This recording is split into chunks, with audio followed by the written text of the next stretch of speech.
Shalom, selamat pagi Bapak Ibu Saudara yang dikasihi Tuhan Yesus Kristus. Senang kita berjumpa kembali melalui renungan firman Tuhan yang tentunya kita akan sama-sama dengarkan pagi hari ini. Damai sejahtera dari Allah yang melampaui segala akal, itulah yang senantiasa menyertai hati dan pikiran kita di dalam Yesus Kristus yang adalah Tuhan dan Juru Selamat kita. Mari kita satukan hati untuk berdoa. Tuhan Yesus yang Maha Kuasa, yang kami percaya di dalam Yesus Kristus yang adalah Tuhan dan Juru Selamat kami. Kami mengucap syukur buat hari yang baru, nafas hidup yang Tuhan berikan kepada kami. Sebelum menjalani hari ini, berkati urapi firman-Mu sehingga firman-Mu menerangi langkah hidup kami. Dalam nama Tuhan Yesus kami berdoa. Haleluya. Amin. Renungan firman Tuhan yang akan kita dengarkan bersama hari ini, saya akan bacakan dalam 1 Raja-Raja pasal yang ke-6 ayat yang ke-12 sampai 13. Begini firman Tuhan.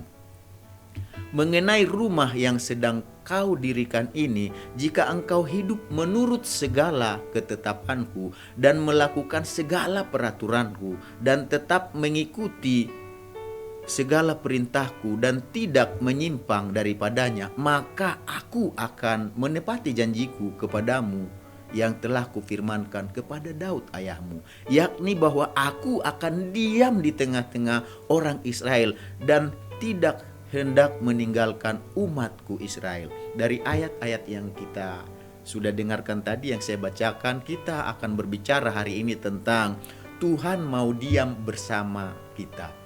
Tuhan mau diam bersama dengan kita, berarti Tuhan mau selalu ada bersama dengan kita. Dia mau tinggal selalu bersama dengan kita. Tuhan tidak mau meninggalkan kita. Maukah Bapak Ibu Tuhan hadir dalam kehidupan kita, dalam rumah tangga kita, dalam usaha pekerjaan kita, sekolah perkuliahan kita, dalam setiap aktivitas kita? Maukah kita bahwa Tuhan itu tinggal atau hadir dalam kehidupan kita? Jadi Bapak Ibu Saudara yang dikasihi Tuhan Yesus, mengapa Tuhan perlu tinggal di dalam kehidupan kita, hadir dalam kehidupan kita, diam dalam kehidupan kita? Karena apa? Karena Dia memang ingin, Dia mau ada bersama-sama dengan kita. Jadi Raja Salomo menjadi salah satu contoh bagi kita tentang kerinduan Tuhan untuk tinggal bersama dengan kita. Ini disampaikan Tuhan melalui Raja Salomo ketika ia mendirikan bait suci, seperti yang tertulis dalam 1 Raja-Raja pasal yang ayat 13, yakni bahwa aku akan diam di tengah-tengah orang Israel dan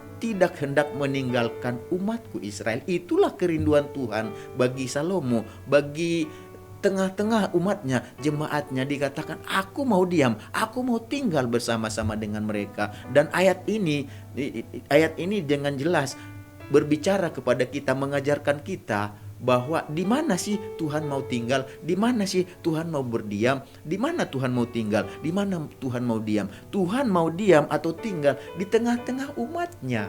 Jadi kalau mau Tuhan tinggal atau diam, tentu kita harus tahu di mana Dia mau tinggal, di mana Dia diam. Dan di sini jelas sekali, Dia akan tinggal, Dia akan diam di tengah-tengah umatnya. Jadi di mana umatnya berada, disitulah Dia tinggal. Jadi dengan kata lain, jika kita mau Tuhan tinggal, diam, kita harus menjadi umatnya. Maukah Bapak Ibu Saudara yang dikasihi Tuhan Yesus, Tuhan tinggal dalam kehidupan Bapak Ibu Saudara yang dikasihi Tuhan Yesus? Kalau mau, jadilah umatnya. Karena Tuhan hanya mau tinggal di tengah-tengah umatnya. Jadi kita harus menjadi umatnya, berarti kita harus menjadi pengikutnya, pengikut Tuhan. Lalu bagaimana supaya kita menjadi umat atau pengikut Tuhan? Tentu kita harus hidup mengikuti Tuhan dengan setia. Hiduplah mengikuti Tuhan dengan setia tentunya. Hidup mengikuti Tuhan dengan setia berarti dengan setia menjalani kehidupan sesuai dengan cara yang ditentukan Tuhan untuk kita menjalani hidup. Jadi bagaimana Tuhan mau kita menjalani kehidupan, seperti itulah kita jalani kehidupan. Karena dengan begitu kita akan menjadi umatnya, kita akan menjadi pengikutnya. Karena umatnya berarti menjadi pengikutnya. Jadi pengikutnya itu seperti apa? Ya pengikutnya itu menjalani apa yang Tuhan mau kita jalani dalam kehidupan kita. Jadi bagaimana kita menjalani kehidupan dengan cara Tuhan? Ya tentunya kita menjalani kehidupan dengan cara Tuhan melalui kehidupan yang dijalani menurut segala ketetapan Tuhan, yaitu melakukan apa yang telah ditentukan oleh Tuhan. Dengan melakukan segala peraturan dan perintah Tuhan dengan setia. Seperti yang tertulis dalam 1 Raja-Raja pasal yang ke-6 ayat 12. Mengenai rumah yang sedang kau dirikan ini, jika engkau hidup menurut segala ketetapanku dan melakukan segala peraturanku dan tetap mengikuti segala perintahku dan tidak menyimpang daripadanya, maka aku akan menepati janjiku kepadamu yang telah kupirmankan kepada Daud ayahmu. Jadi Tuhan berjanji akan tinggal bersama Raja Salomo jika ia hidup menurut segala ketetapan yang telah ditentukan Tuhan melalui peraturan dan perintah Tuhan yang dilakukan dengan setia.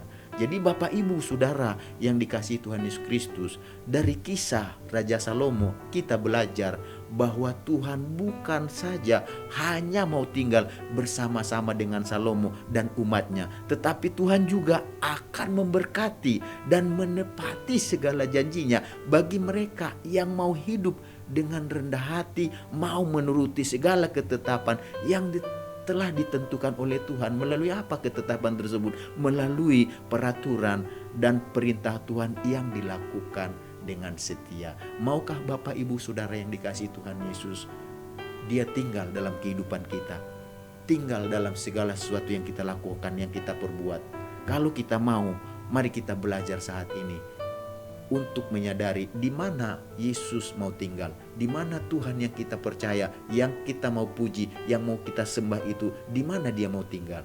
Tadi sih kita sudah sama-sama belajar, Dia mau tinggal di tengah-tengah umatnya. Oleh sebab itu Bapak Ibu Saudara yang dikasihi Tuhan Yesus, jadilah umatnya, maka Tuhan akan tinggal bersama dengan Bapak Ibu Saudara yang dikasihi Tuhan Yesus. Siapakah umatnya itu? Umatnya itu adalah pengikutnya. Apa yang kita ikuti? Segala sesuatu yang Dia perintahkan, segala sesuatu yang Dia inginkan, segala sesuatu yang Dia kehendaki melalui firman-Nya, melalui perkataannya. Oleh sebab itu Bapak Ibu, mari kita pastikan bahwa kita sudah menjadi umat atau pengikut Tuhan, karena Tuhan hanya tinggal di tengah-tengah umatnya. Siapa umatnya itu? Yaitu mereka yang menuruti segala ketetapan yang telah ditentukan oleh Tuhan. Ketetapan tersebut ditentukan oleh Tuhan melalui apa? Melalui peraturan dan segala perintah yang kita lakukan, yang diperintahkan Tuhan, lakukanlah dengan setia. Maka ketika kita melakukan itu, kita berarti adalah umatnya, kita berarti adalah pengikutnya, dan di dalam kehidupan kita lah Tuhan hadir, di tengah-tengah kita lah Tuhan hadir. Dan di mana Tuhan hadir, saya percaya pertolongannya akan ada di sana, perlindungannya akan ada di sana, penyertaannya akan ada di sana. Dan kalau Tuhan sudah menyertai kita, saya percaya perjalanan hidup kita akan berhasil dan beruntung. Mari kita sama-sama menyatukan hati dalam doa. Terima kasih Tuhan, buat saat ini kami diajar untuk mengerti dan tahu di mana Tuhan mau tinggal, di mana Tuhan mau diam. Tuhan mau tinggal dan diam di tengah-tengah umatnya. Jadi kami harus menjadi umat Tuhan kalau kami mau Tuhan tinggal dalam hidup kami. Kami menjadi umat Tuhan dengan cara kami mengikut Tuhan. Mengikut Tuhan dengan melakukan apa yang diperintahkan, peraturan dan segala apa yang dikehendaki Tuhan melalui firman-Nya. Dengan melakukannya dengan setia, maka kami menjadi umat Tuhan. Maka kami percaya Tuhan akan tinggal bersama dengan kami. Dan itu berarti penyertaan Tuhan, pertolongan Tuhan akan ada bersama-sama dengan kami. Terima kasih Tuhan Yesus. Di dalam nama Tuhan Yesus kami mau menjalani sepanjang hari ini. Haleluya. Amin. Selamat beraktivitas. Tuhan Yesus memberkati kita semuanya.